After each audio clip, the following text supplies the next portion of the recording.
प्रभु यीशु मसीह के सामर्थी नाम में आप सबों को जय मसीह की। अजीजों, आज के मनन का भाग हमने लिया है जो आपको मुझे मिलता है यूहन्ना रचित सुसमाचार अध्याय 13 उसकी 26वीं आयत पर लिखा है।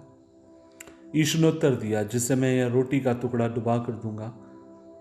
और उसने टुकड़ा डुबाकर शिमोन स्कोर्ती के पुत्र यहूदा को दिया, और टुकड़ा लेते ही शैतान उसमें समा गया। तभी यीशु ने उससे कहा, जो कुछ तू करता है तुरंत कर। अजीजों, हम सब लोग इस बात को जानते हैं, और वो ये है कि प्रभु यीशु मसीह की सेवकाई के मध्य में, खासकर जब वो 12 शिष्यों के साथ अपनी सेवकाई को कर रहे थे, और आप और मैं पाते हैं कि उन सब के बीच में प्रभु यीशु मसीह बार बार अपने चेलों को अवगत कराते हैं, बार बार अपने चेलों को सावधान कराते हैं। और यहाँ पर आप और मैं देखते हैं कि यीशु मसीह जिस रात में पकड़वाए जाने वाले थे, वे रोटी का टुकड़ा लेकर अपने चेलों को देते हैं और कहते हैं कि जो मुझे पकड़वाएगा उसे मैं डुबो कर देता हूँ।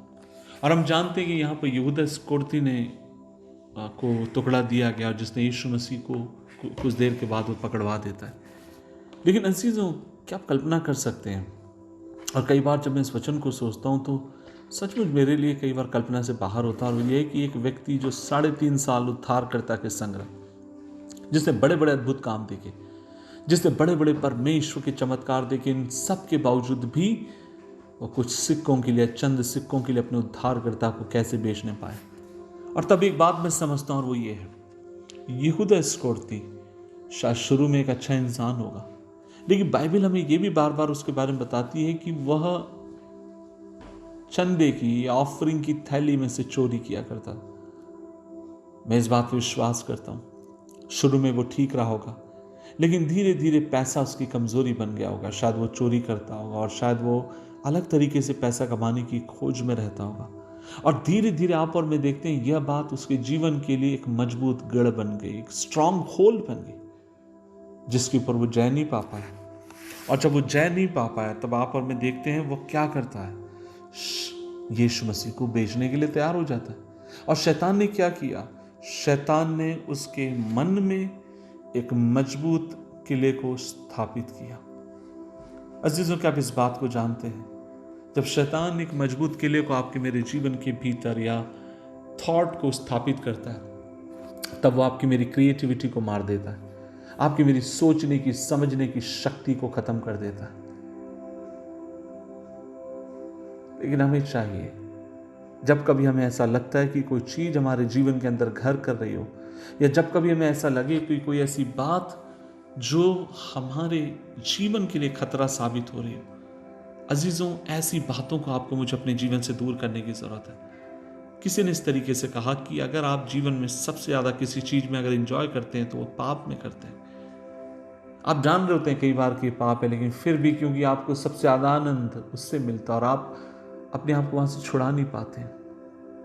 आज मैं आपसे कहना चाहता हूं, मुझे नहीं मालूम आपके जीवन में ऐसा कौन सा स्ट्रांग होल्ड है जो आपको प्रभु से दूर लेके जा रहा है। शायद पैसा होगा, शायद लड़की होगी, शायद लड़का होगा, या हो सकता है आपका बुरा विचार, हो सकता है ऐसी थॉट प्रोसेस जिसके ऊपर आप जय नहीं पा रहे, हो सकता है आपका ऐसी चीजें जो बहुत छोटी सी शुरुआत हुई, लेकिन आज एक मजबूत गढ़ में, किले में बदल चुकी हैं, और जिससे आप उभर नहीं पा रहे।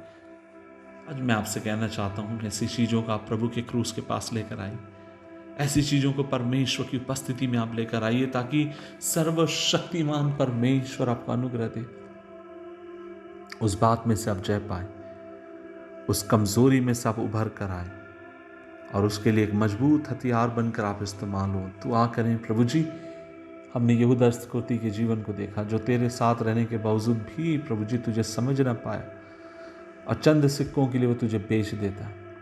हम जानते हैं परमेश्वर, उसने अपने जीवन में कहीं ना कहीं शैतान को अवसर दिया, और शैतान ने एक बड़ा घर या बड़ा किला उसके जीवन में बना लिया। प्रभु जी, हम भी कमज़ोर हैं, और कई बार हम इस तरीके से करते हैं, लेकिन हम तुझसे दुआ मांगते हैं कि तू हमें ऐसी कृपा दे, हमें ऐसा अनुग्रह दे, ताकि इन बातों के ऊपर हम जय पाएं।